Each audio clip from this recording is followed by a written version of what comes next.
वन्दे ब्रह्मपुराधिपं श्रीसहजा नन्दं च मूलाक्षरम्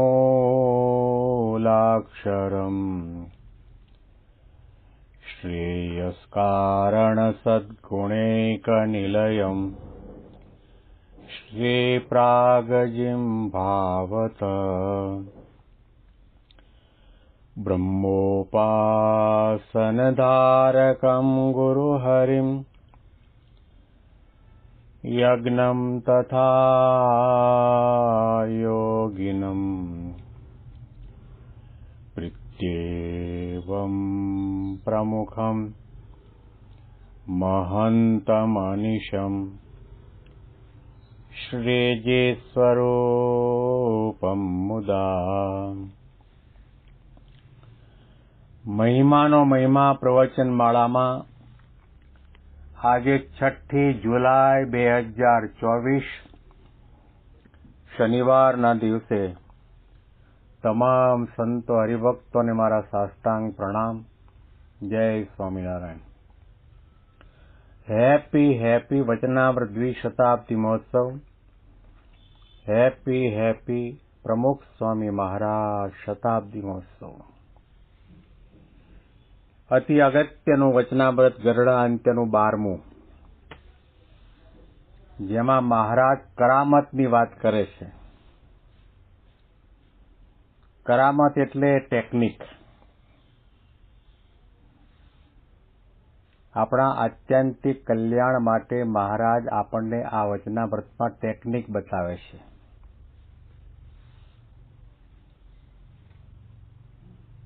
એક લાખ મણનો પથ્થર હોય એને આપણે 2 હાથે ઊંચકવો હોય, એકલા માણસથી ઊંચકવો હોય તો ઊંચકાશે નહીં. ગામના 100-200 માણસો ભેગા થઈને એને ઊંચકવાનો પ્રયત્ન કરશે તો પણ નહીં ઊંચકાય. પરંતુ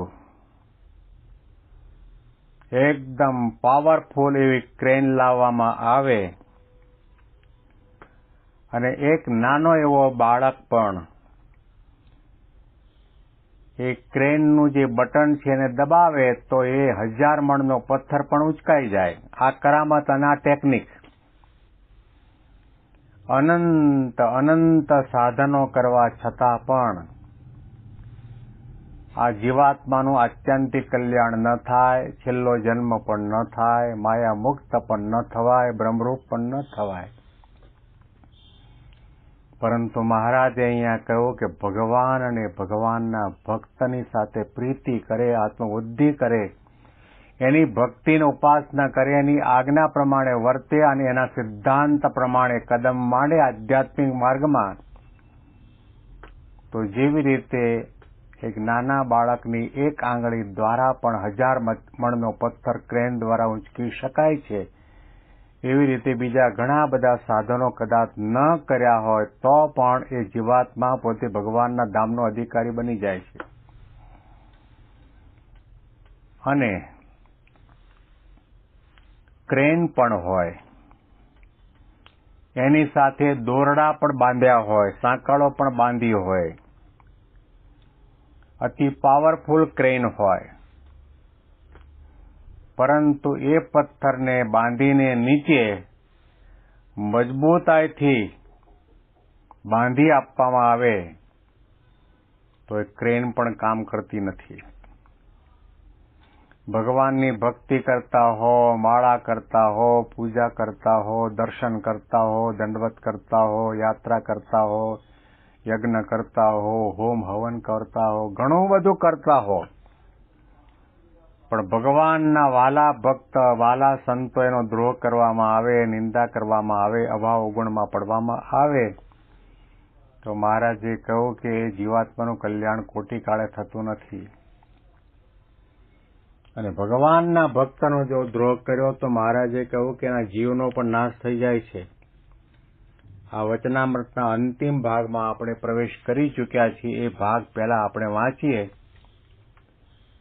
તેમ જે ભગવાન અને ભગવાનના ભક્તનો દ્રોહનો કરનારો હોય તેનો જીવ પણ એવો નકારો થઈ જાય કે કોઈ દિવસ પોતાના કલ્યાણના ઉપાયને કરી શકે જ નહીં.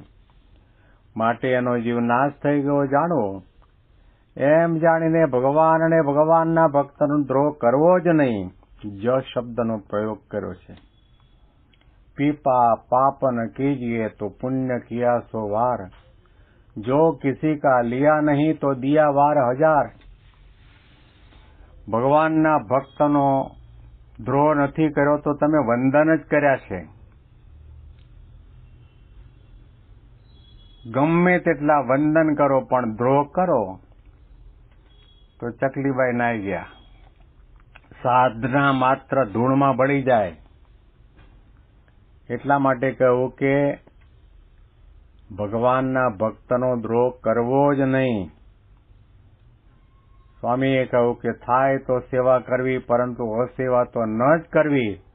અસેવા શું? ભગવાનના ભક્તના અવગુણ લેવા ને ગાવા ને સાંભળવા ને વિચારવા એ અસેવા છે. એમ જાણીને ભગવાન અને ભગવાનના ભક્તનો દ્રોહ કરવો જ નહીં. અને વળી પોતાના દેહના જે સગા સંબંધી હોય અને તે સત્સંગી હોય તો પણ તેમાં અતિશય હેત રાખવો નહીં. જેમ દૂધ સાકર હોય અને તેમાં સર્પની લાળ પડી હોય અને તેનું જે પાન કરે તેના પ્રાણ જાય, તેમ પોતાના દેહના જે સગા સંબંધી હોય અને તે હરિભક્ત હોય તો પણ તેમાં દેહના સંબંધરૂપ સર્પની લાળ પડી છે. માટે તેમાં હેતના કરનારાનું જરૂર અકલ્યાણ થાય છે. હવે મહારાજ અતિ અગત્યની વાત આ વચનામૃતના અંતિમ ભાગમાં જણાવે છે. મહારાજે કહ્યું કે ભગવાનના ભક્તનો દ્રોહ કરવો નહીં, બરાબર છે, પરંતુ પોતાના દેહના સગા સંબંધી હોય, ભગત હોય, સત્સંગી હોય તો પણ તેમાં અતિશય હેત ન રાખવું. અતિશય શબ્દનો પ્રયોગ કર્યો છે. માતા પિતા જેમણે આપણને જન્મ આપ્યો, ભણાવ્યા, ગણાવ્યા, મોટા કર્યા, આપણી સાર સંભાળ લીધી, આપણને એક યોગ્ય સ્થિતિ સુધી પહોંચાડ્યા, એટલે શાસ્ત્રો અને મહાપુરુષો પણ એમ કહે છે કે માતા પિતાના અનંત ઉપકાર બાળકના ઉપર છે. અનંત જન્મ લઈને ગમે તેટલી એની સેવા કરવામાં આવો તો પણ એ ઋણમાંથી મુક્ત ન થવાય. એ બધી વાત સાચી છે. પણ મહારાજ અહીંયા શબ્દો કેવા વાપરે છે કે ભગવાનનો ભક્ત હોય, તેણે પોતાના દેહના સગા સંબંધી હોય, સત્સંગી હોય તો પણ એની સાથે અતિશય હેત ન રાખવું. કારણ કે મહારાજનો રદગરત અભિપ્રાય શું છે? આપણને કેવા બનાવવા માંગે છે? નિર્વાસનિક બનાવવા માંગે છે. જો સગા સંબંધીમાં પણ હેત રહ્યું તો જન્મ મરણના ચક્રાવામાંથી મુક્ત નહીં થવાય. ગોપાળાનંદ સ્વામીના સમયની અંદર એક હરિભક્ત હતા અને એણે પોતાના દીકરાના લગ્ન કર્યા અને ભગવાનની કૃપાથી પ્રારબ્ધ પ્રમાણે દીકરાની વહુ ઘણા રૂપાળા હતા. એવા રૂપાળા પત્ની મળ્યા દીકરાને.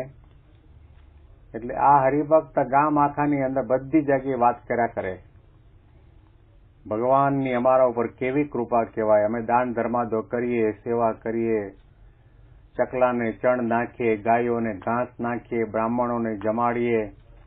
ભગવાને એવી કૃપા કરી કે અમારે એકનો એક દીકરો, એ દીકરાના લગ્ન કર્યા ને એવા રૂપાળા છે એના પત્ની. દીકરાના વહુ તો એવા રૂપાળા, એવા રૂપાળા, એવા રૂપાળા કે એના પેટે જન્મ લેવા જેવા છે. જે મળે તેને આ બધી વાત કર્યા કરે. અને એમ કરતા કરતા એ હરિભક્તનો દેહ પડ્યો અને થોડા સમય પછી આ દીકરાની વહુને ત્યાં બાળકનો જન્મ થયો. સામાન્યતયા બાળક હોય, પશુ હોય, આ બધા જન્મ થતાની સાથે એને જ્ઞાન આપવું પડતું નથી. ભગવાનની કૃપાથી, ભગવાનની રચના પ્રમાણે એ વાછડું હોય તે સીધું આંચળની અંદર પોતાનું મોઢું નાખે, દૂધ ધાવવા માટેનો પ્રયત્ન કરે. એમ બાળકનું પણ એવું છે. પણ એ બાળક સ્તનપાન નહોતું કરતું. ઉપરથી બીજું ગાયનું કે દૂધ લઈ અને ચમચીથી પાવું પડતું હતું. એટલે આ દીકરો નાના બાળકનો બાપ હતો. એ પોતાના બાળક લઈને ગોપાળાનંદ સ્વામી પાસે ગયો અને કહ્યું, સ્વામી, મને તો આશીર્વાદ આપ્યા તમે, પણ આ બાળકને પણ આશીર્વાદ આપો, કારણ કે એ એની માને ધાવતો નથી. ગોપાળાનંદ સ્વામી મહાન સમર્થ સંત યોગી પુરુષ, અંતર્યામી અને સર્વજ્ઞ પુરુષ.